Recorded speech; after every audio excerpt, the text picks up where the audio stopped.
Hello again, Modern World History students. We're continuing with unit number 7, The Rise of Totalitarian Dictators, and we're closing on the end of this unit. This is section 13, The Rise of Hitler and the Nazis to Power. So in our previous sections, you learned a little bit about Hitler's personal background, and you learned what his ideas were by reading some excerpts from his book, Mein Kampf. Now we'll talk about how Hitler and the Nazis gained political power in Germany, and how, as a matter of fact, largely they did so through the democratic processes, that most of what the Germans did to advance in political power was fully within the legal boundaries of the Constitution of the Weimar Republic or German Republic. So I hope you'll be able to explain how Hitler and the Nazi Party appealed to the German people as they tried to win their votes. Tied in with that concept are the items to know: November criminals, SA or brown shirts, and propaganda. And then, on the other hand, I hope you'll additionally be able to explain how the Nazis and Hitler gained control of the German government and transformed it from a republic into a dictatorship. Tied in with that concept are the items to know: President Paul von Hindenburg, the Reichstag fire, the Enabling Act, and the title Führer. So we're going to start on the top of page 21. And let's go back to Adolf Hitler when he first joined the Nazi Party. So Adolf Hitler, after leaving the army at the end of the war, associated himself with a sort of a fringe extremist political party, which was at that time called the German Workers' Party. He very, very quickly ascended to a position of leadership in the party on the basis of his magnetic personality. Adolf Hitler seemed to be able to communicate in every sort of environment, whether he was communicating one-on-one or with a small group like the group you see here, or speaking to a large crowd. Hitler seemed to be able to modulate his personality to fit the environment. Additionally, they found that in debates, he was extremely quick-witted.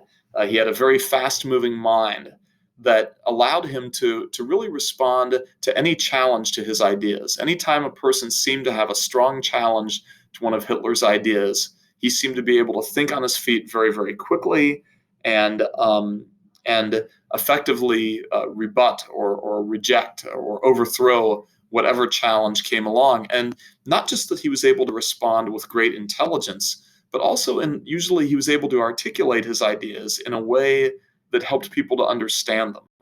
It wasn't just a matter of intelligence with then an inability to communicate. It was an intelligence combined with the ability to communicate, to articulate his ideas so that other people would understand and would be persuaded.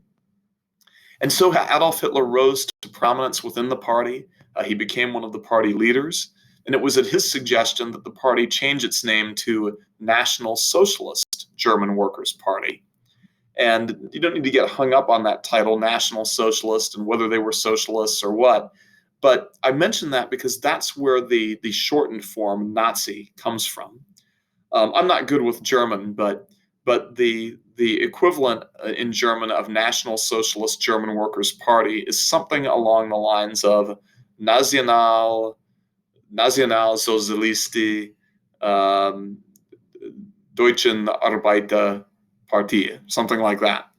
And so it was the Nazo, National Socialist, that then was shortened into Nazi. And so we'll simply continue to refer to them as the Nazi Party because it's a lot easier than saying National Socialist German Workers' Party over and over again.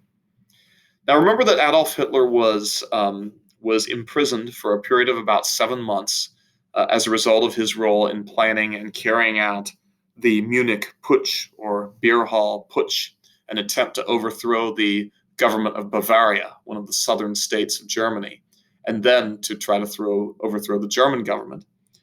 After he was released from prison, he then was banned from public speaking for 2 years.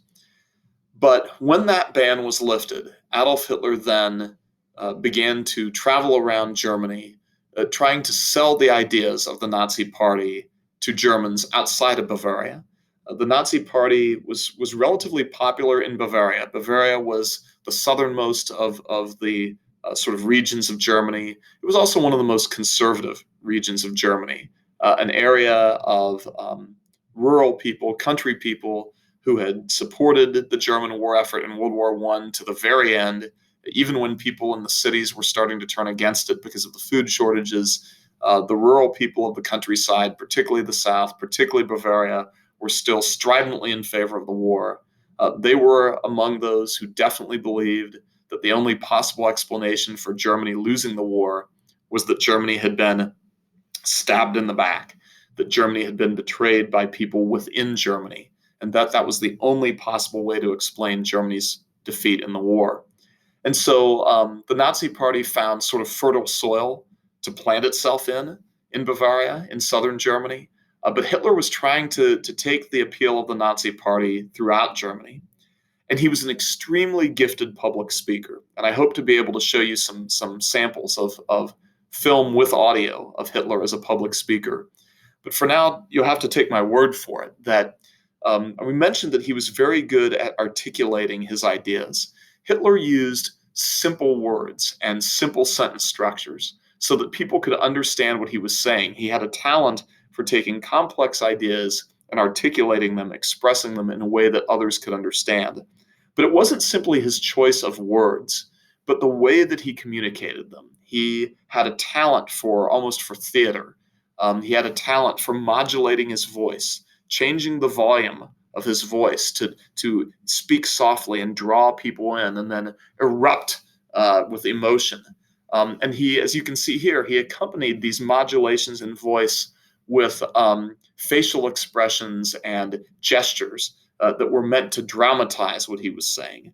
It wasn't just that he was saying things that that appealed to the German people, but it was the way that he was saying them. He drew his audiences in and then pulled them along with his emotion. So he was certainly one of the most gifted, talented public speakers of the 20th century. And what did he say to the German people? Well, he said to them that they were a master race. A major part of Hitler's appeal to the German people was to affirm to them that they were a master race, a race of people who were not only culturally superior to all the other nations, but even biologically superior, that they were sort of superhuman beings in a way. So keep in mind that the German people were feeling humiliated. You know, the war, Germany had lost the war. They had been forced to accept blame for the war in the Treaty of Versailles. They had been forced into the state of economic chaos, first hyperinflation and then depression because of the reparations payments they were forced to pay. They had been disarmed. So the German people felt humiliated. And what Hitler said to them is, there's no reason for you to feel humiliated because we are a master race. We are a superior race of human beings, biologically distinct from others, biologically superior to others. And of course, you could expect that some Germans might say, well, if we are a master race, then why did we lose the war? And to that sense of defeat, Hitler said, you didn't lose the war. We, the German nation, didn't lose the war. The German soldiers did not lose the war. He pointed to the fact that at the time that the war ended, German soldiers were still occupying foreign lands in Russia, in France, and in Belgium, and that in fact, no foreign soldier had set a foot on German soil at the time that the war ended. So how could Germany have lost the war? The German soldiers were not to blame. The German nation, the German people were not to blame. No, he said, Germany had been betrayed. Some people within Germany had betrayed Germany, had sabotaged Germany, and had taken Germany's away, had stolen Germany's victory from it. Who were these people? Well, some of them were the generals who had lost heart, had lost faith in the German army, he said, and had too quickly sought peace with the Allies. Others were the leaders of Germany's new government, the Weimar Republic. They had also lost heart and lost faith in the German war effort, and they too had sought peace too early. And so the leaders of the Weimar Republic, he argued, had stolen victory from Germany by seeking peace, by accepting the terms of the Treaty of Versailles. Now, again, this is an unfair thing to say. The Allies had told the leaders of the German Republic, the Weimar Republic, if you don't sign the treaty, the British naval blockade will continue. And that would have meant that, remember, already 400,000 German civilians had starved to death, partially because of the naval blockade. It would have meant that more hundreds of thousands of Germans would have starved. So realistically, the leaders of the German Republic had no choice but to sign the treaty. Still, Germans hated the treaty, and Hitler associated in their minds the leadership of their government with the signing of the treaty. And he would say, well, okay, maybe you were forced to sign the treaty. Maybe you had no choice to sign the treaty, but then you complied with its terms. You allowed Germany to be disarmed. You sought to pay reparations. Even if you were forced to sign the treaty, leaders of the German government, you should not have complied with it.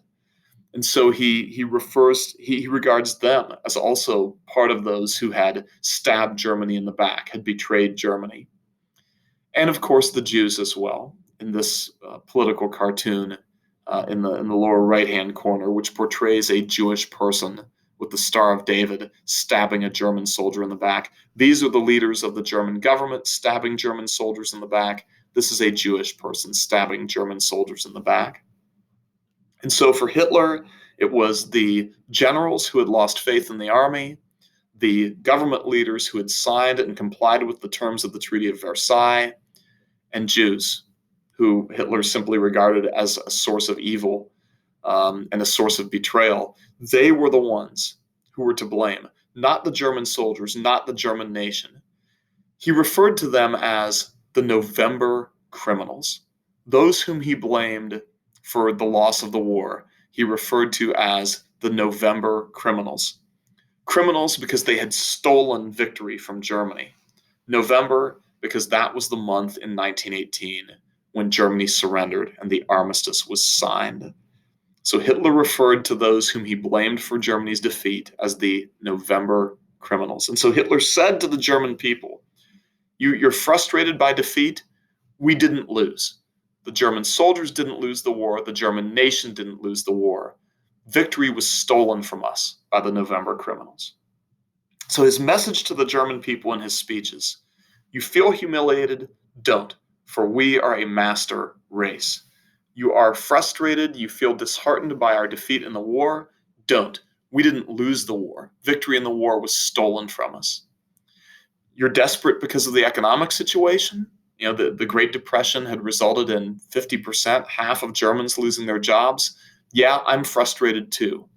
But I know how to solve it, I know who's to blame, and I have a plan to fix it.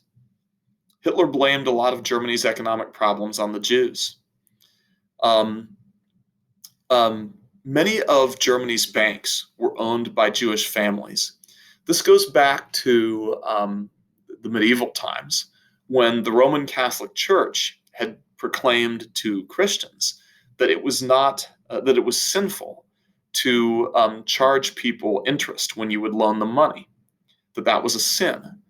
Well, banks can't be profitable unless they charge people interest when they loan money. And so in the medieval period, a lot of Christians dropped out of banking because they were told that charging interest was a sin. And so a lot of the banks that were operating were operated by Jewish families. And that was still true even in the 20th century. A lot of Germany's banks were run by Jewish families. And that put Hitler in a position where he could say that if Germany has economic problems, you can blame it on the people who control the money. And so Hitler blamed Germany's economic problems on the Jews because Jews owned so many banks. Of course, Germany's economic problems were due to lots of other things, really. They were due to the payment of reparations. They were due to the German government's mismanagement and overprinting of currency. And finally, they were due to the Great Depression, which had begun in the US and had spread to Germany. but Hitler blamed Germany's economic problems on the Jews. And so Hitler said, you're unemployed, you're struggling economically. I know who's to blame. It's the Jews, and I'll deal with it. So his appeal: don't feel humiliated. We're a master race. Don't feel defeated. We didn't lose the war. We won the war. Victory was stolen from us by the November criminals. You're frustrated. You're desperate because you don't have a job. I have a plan. I know who's to blame. It's the Jews, and I have a plan to deal with them. That was the essence of Adolf Hitler's appeal to the German people as he tried to gain support for the Nazi Party throughout Germany. And he hoped that that would translate to victory in elections. He hoped that as a result of his efforts, Germans would vote for the Nazi Party when they were voting for the Reichstag. Remember that the Reichstag was Germany's legislature. The Reichstag were the elected representatives of the German people, and they were the ones who made the laws for Germany in the Weimar Republic. So he hoped that he could appeal to the German people and gain their support in the elections so that the Nazi Party would gain seats in the Reichstag. They would be elected to positions in the Reichstag. There was one other way that Hitler and the Nazis sought to appeal to the German people. There was a group of members of the Nazi Party who formed a sort of private army, in a way, a street army. They were known as the Sturmabteilung, which is German for stormtroopers. They were better known simply as the SA, right? Sturmabteilung, SA. And they were even better known as the brown shirts, because as you see in this colorized photo, they wore brown shirts. Adolf Hitler standing with a group of them in the middle there. So what did the brown shirts do? Well, they were sort of the street presence of the Nazi Party. They patrolled the streets, and generally speaking, their job was to patrol the streets and beat up on communists. In other words, their job, the job of the brown shirts in Germany, was much the same as the job of Mussolini's black shirts in Italy. The black shirts in Italy were the street presence of the fascist party, and they beat up on communists. The brown shirts in Germany were the street presence of the Nazi party, and they beat up on communists. Hitler and the Nazis hated communists for the same reason that Mussolini and the fascists hated communists. Communism believes that you should identify with your social class, that first and foremost you are a proletarian, a working class person. You should not identify first and foremost with your country or your nation. Okay? That's what communists believe. Communism is all about uniting the working class people of all countries into one sort of revolutionary army or one revolutionary force. You should ignore, a communist would say, you should ignore your national identity or your citizenship in a particular country. Of course, for Hitler and the Nazis, who were ultra-patriots, German patriots, the way that the fascists in Italy were ultra-patriotic toward Italy, that was simply unacceptable. It was completely unacceptable to say to people that you should identify yourself first with your social class, and then only secondarily, and maybe not even at all, as Germans. And so the Germans hated communism, the Nazis hated communism, and they hated communists. And so the job of the brown shirts, one of their jobs, was to patrol the streets and beat up on communists and intimidate communists. Hitler hoped that this would also appeal to the German people out of the German people's fear of communism. Remember that many Italians feared a communist revolution in Italy because of what had happened in Russia. Many Germans feared a potential communist revolution in Germany because of what had happened in Russia. And so, and by the way, there was a sort of a communist revolt in Germany right after World War I. So German fears of a communist takeover were perhaps even more realistic than Italian fears were. So Hitler hoped that by having the brown shirts showing a show of strength against German communists, he hoped that that would also gain support amongst Germans who were fearful of the danger of a communist takeover. So Hitler in some ways patterned his rise to power after that of Mussolini. Hitler was doing his thing in sort of the decade following Mussolini. Mussolini was doing his thing more in the 20s, Hitler in the 30s. And Hitler acknowledged that in many ways he had patterned his rise to power and built his strategies on the model of Mussolini. So, in all these ways, Adolf Hitler was hoping to appeal to the German people, and he was hoping to win their votes in elections for the Reichstag. So, I'm now taking you down to the bottom of page 21 to see how this all played out. So, in 1928, the Nazis ran in their first election, their first nationwide election. The Nazis were trying to gain seats in the Reichstag. And the way that it worked was that the number of seats in the Reichstag were based upon the percentage of vote that a country got nationwide, or that a political party got nationwide. In the 1928 election, the election of 1928, the first election in which the Nazis ran candidates, they only gained about 3% of the national vote, so 2.8%. So roughly 3% of the national vote. Kind of a disappointing showing for Adolf Hitler, who had done his best to sort of barnstorm Germany, travel all around Germany and make speeches trying to rally support for the Nazi Party. Only 3% of the vote, not a great showing.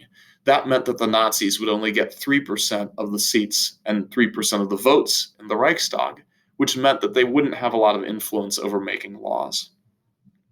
If you remember, the fascists in Italy experienced a similar disappointing result in their first election. It didn't faze Mussolini, and it didn't faze Adolf Hitler, because like Mussolini, Adolf Hitler was certain that opportunities would arise to gain more public support for the Nazi Party.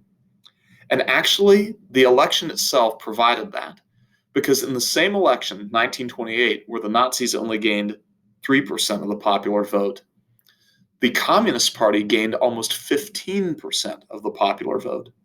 And that was very, very alarming to people in Germany who feared communism. The fact that the communists had gained so much support among the German people that 15% of the German people voted for the communists would now have 15% of the seats in the Reichstag. That alarmed lots of Germans. And it particularly alarmed industrialists. It particularly alarmed people who were factory owners and people who were shareholders in corporations that operated factories.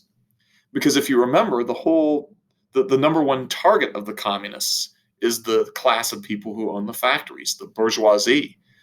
And in a communist revolution and in a communist system, the factories, the means of production, will be taken away from the owners and put under the control of the government. And so when the communists gained 15% of the vote in the election of 1928, factory owners became extremely alarmed at the prospect of communism gaining influence in the German government. These factory owners did not trust Germany's government to protect them from communism. The German government was a government that did not take active steps to try to suppress the communists. On the other hand, the Nazi Party was taking active steps to stop the communists. The Nazi Party was virulently anti-communist. The Nazi Party had the brown shirts, the SA, who were storming around the streets beating up on communists.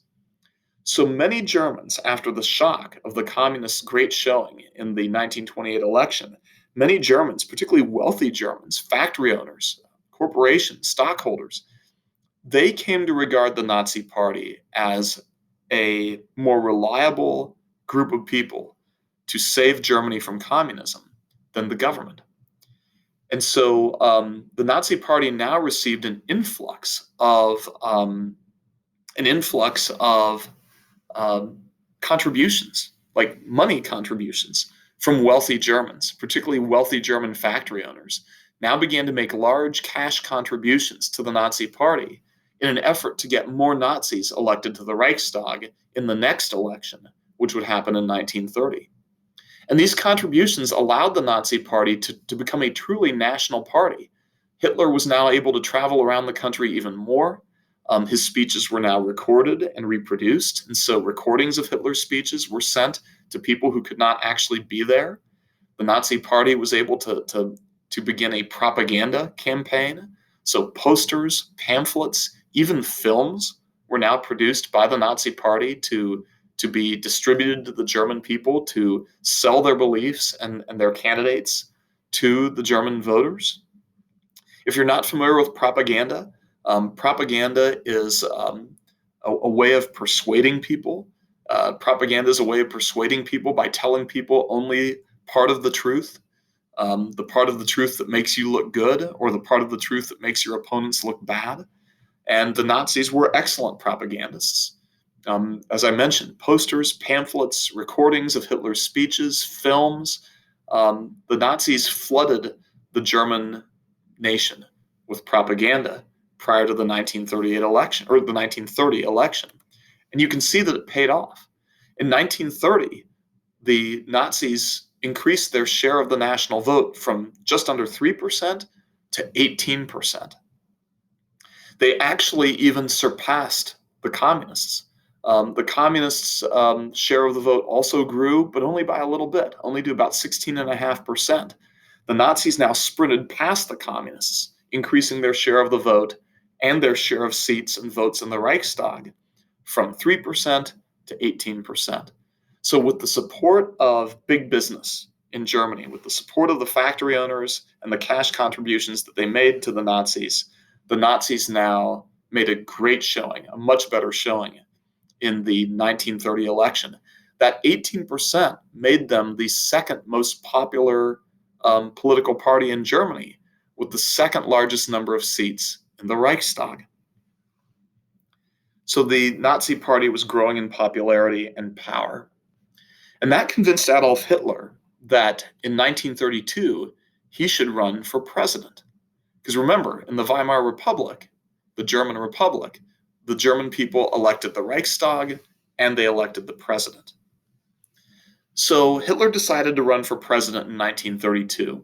Now, he was running against the very, very popular, although very, very old, Paul von Hindenburg, the great World War I hero who had been elected multiple times president of the German Republic. Adolf Hitler understood that he wasn't going to win. His goal when he ran for president in 1932 was not to defeat Paul von Hindenburg. He knew that that was not going to happen. But he knew that if he ran for president, a lot of people who liked him, a lot of people who knew his name because he had become now a household name in Germany, a lot of people who were his followers would go to the polls specifically to vote for him for president.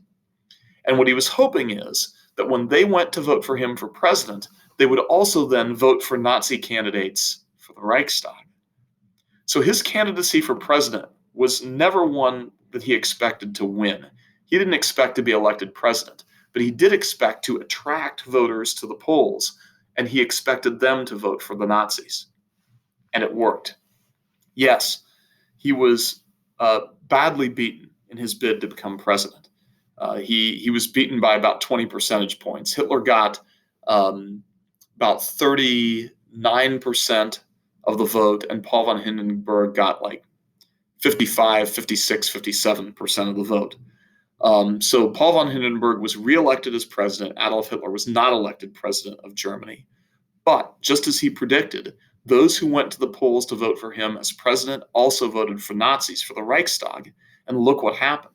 In 1932, the Nazi Party increased its share of the popular vote from 18% to 38%, more than doubling its showing of 1930. And so they gained now 38% of the seats in the Reichstag. That now made the Nazi Party the largest party in the Reichstag. The Nazi Party had the most representatives and the most votes in the Reichstag, 38%. Now notice that is not a majority. A majority is 50% plus one. If the Nazis had gained a majority of seats in the Reichstag, then they could basically do whatever they wanted. They could pass any law that they wanted. They could elect Hitler as chancellor, keeping in mind that, right, in addition to the president, there was the chancellor. The chancellor was the leader of the Reichstag. The chancellor was the chief executive, whose job it was to carry out the laws passed by the Reichstag. Remember that the chancellor was elected by the Reichstag. If the Nazis had gained a majority, they could have simply elected Hitler chancellor. So they did not have a majority. They were the largest party in the Reichstag. They had what's called a plurality, but they didn't have a majority. Now, what did that mean? It meant that although the Nazis could not do whatever they wanted in the Reichstag, although they did not have a majority and therefore could not do whatever they wanted, it did mean that it would be very, very difficult to pass any laws in the Reichstag without the support of the Nazis. I mean, you would have to convince, if you wanted to get a 51% majority, and the Nazis were saying no to it, you would basically have to get 5 out of every 6 of everybody else in the Reichstag to agree to whatever it is you wanted to do, and that's really hard because you've got communists, you've got socialists, you've got conservatives. The rest of the Reichstag was quite diverse in terms of their political views. So even though the Nazis did not have a majority, which would allow them to pass any law they wanted, they were such a large political party that you basically couldn't get any laws passed unless they agreed. You also could not elect a chancellor unless they agreed. And so the Reichstag got locked up on electing a chancellor. The Nazis, of course, would not accept any nominee for chancellor except Adolf Hitler.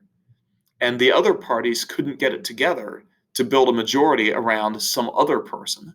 And so the Reichstag was deadlocked on choosing a chancellor. Now, if you remember, when I first taught you about the German Republic, the German Constitution said that if the Reichstag could not choose a chancellor, the president would appoint a chancellor.